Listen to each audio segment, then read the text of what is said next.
tudo bem? Meu nome é Caroline e hoje a gente vai aprender um pouco sobre as reações químicas. Para começar, eu tenho aqui a reação de síntese. As reações de síntese ou adição são aquelas onde substâncias se juntam formando uma única substância. Uma reação de síntese tem essa cara aqui. Assim, uma substância A que vai reagir com outra substância B vai formar um produto AB. Ou seja, eu tenho aqui eles separados, que seria o A e o B, e depois eles vão se juntar. Para a gente ter um linguajar mais científico, as substâncias A e B são substâncias simples. E com a junção delas, a gente vai formar uma substância composta, AB. Um exemplo seria o S mais o O2, que juntando eles, a gente teria a reação de SO2. Ou seja, o enxofre mais o oxigênio. Juntando esses dois, a gente vai ter o dióxido de enxofre. A segunda reação vai ser a reação de análise. Ela também é conhecida como reação de decomposição. Então, reação que pode ser chamada de análise ou reação de decomposição, elas vão ser o oposto das reações de síntese. Mas por que vai ser o oposto? Justamente porque a reação de síntese, as duas substâncias simples dão origem a uma substância composta. A reação de análise não é isso, é o contrário. Aqui a gente vai ter um produto ABC, ou seja, uma substância composta, e quando eles forem se separar através da reação de análise, eles vão se tornar substâncias simples. Então, eu vou ter uma substância composta e os meus produtos que eles estão sendo separados. E geralmente, eles vão ser substâncias simples. Geralmente. Não quer dizer que isso sempre vai acontecer, certo?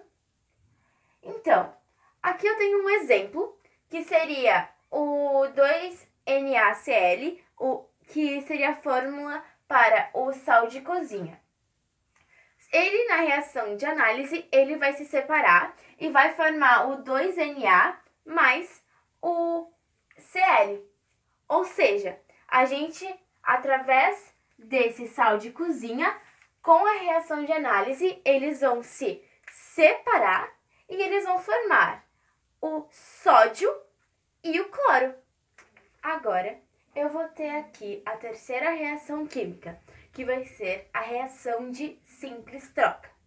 Ela também pode ser conhecida como reação de deslocamento.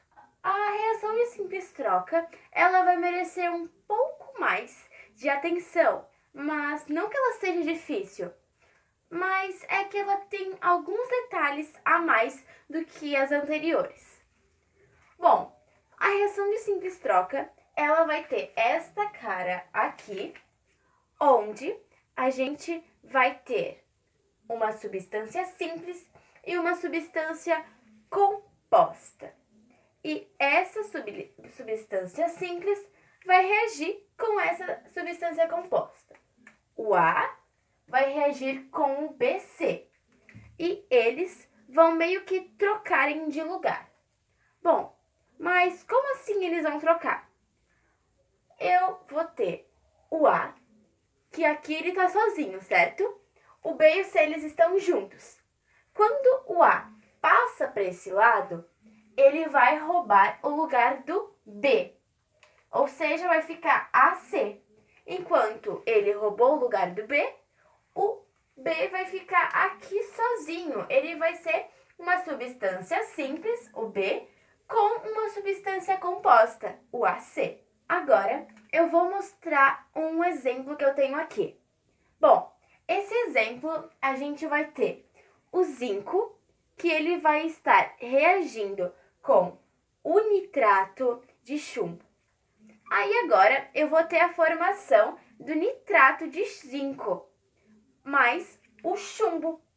Mas espera, como assim?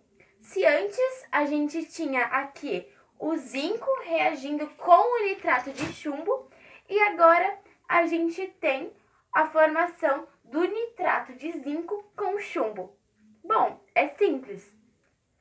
Esse zinco, ele vai roubar o lugar do PB e o PB vai ficar isolado aqui. É isso que acontece a reação de simples troca. Elas vão se deslocando. Bom, agora a gente vai falar um pouco sobre a reação de dupla troca. Essa reação de dupla troca, ela é um pouquinho mais complicada. Mas não que ela seja difícil, mas da mesma forma que a gente precisou dar atenção à simples troca, a gente também vai dar atenção à dupla troca.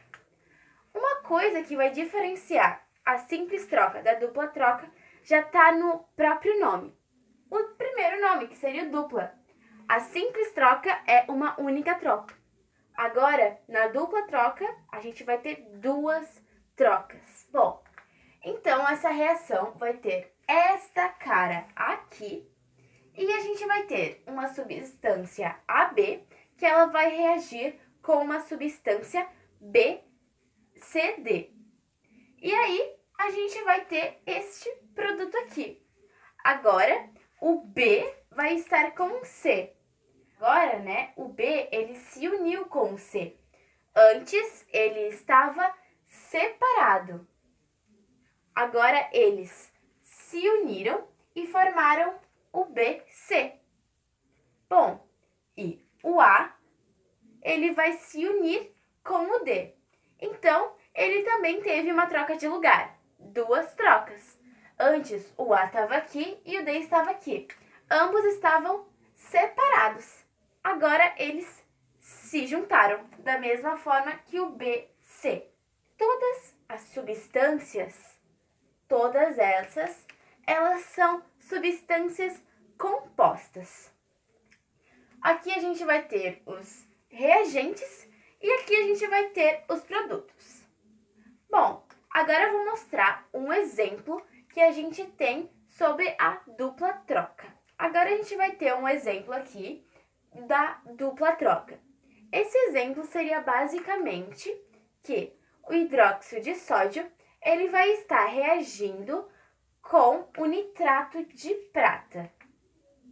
E eu vou perceber que o hidróxido ele vai se ligar à prata, dando origem ao hidróxido de prata.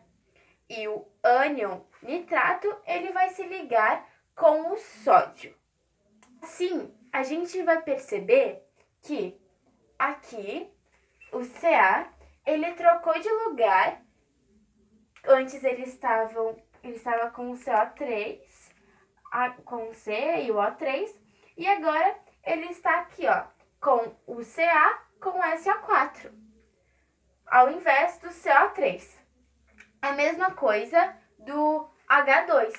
O H2, ele estava com o SO4 e agora, passando para o lado do produto, ele vai estar com o CO3. Agora a gente vai falar um pouco sobre as reações de oxirredução.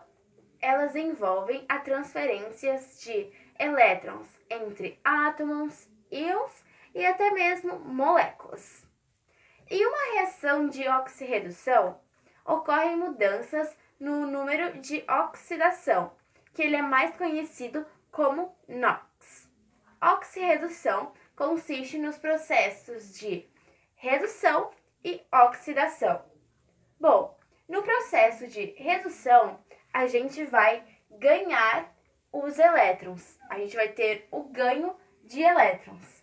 E na reação de oxidação, a gente tem a perda de elétrons. Ao mesmo tempo que um elemento cede elétrons, outro irá recebê-los. Assim, o número total de elétrons recebidos é igual ao número total de elétrons perdidos.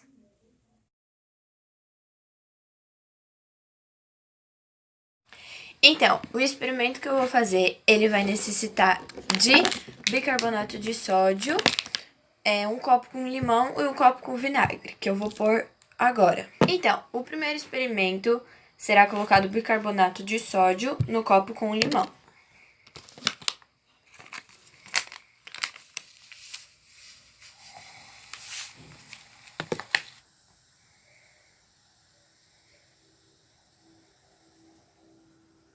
O segundo será colocado o bicarbonato de sódio no copo com vinagre.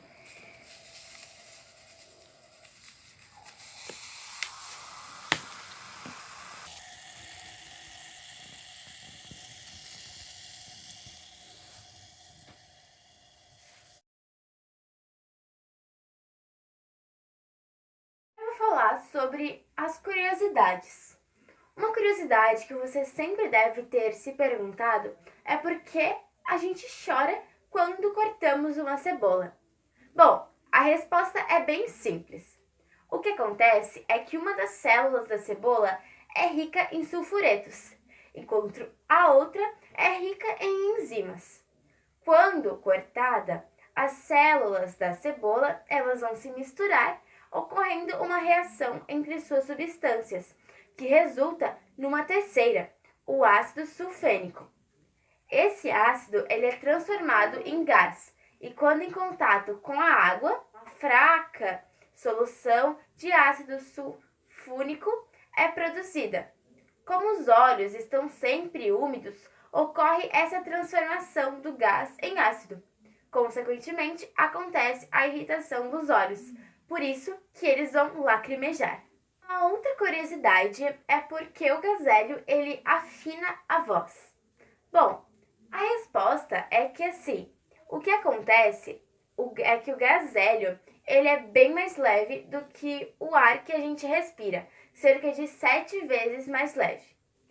A velocidade de propagação do hélio é então maior que a propagação do ar atmosférico. Por isso, quando o hélio ele é inalado, a velocidade com que a voz se propaga é bem maior que comparadas com as condições normais. Consequentemente, a frequência da sua voz se altera, procurando um timbre mais fino. De maneira analógica, se você inalasse um gás mais denso, a voz se propagaria uma menor velocidade. Assim, a voz ela ficaria mais grossa. Então, esse foi o vídeo sobre as reações químicas. Eu espero muito que vocês tenham gostado e muito obrigada pela atenção. Até a próxima!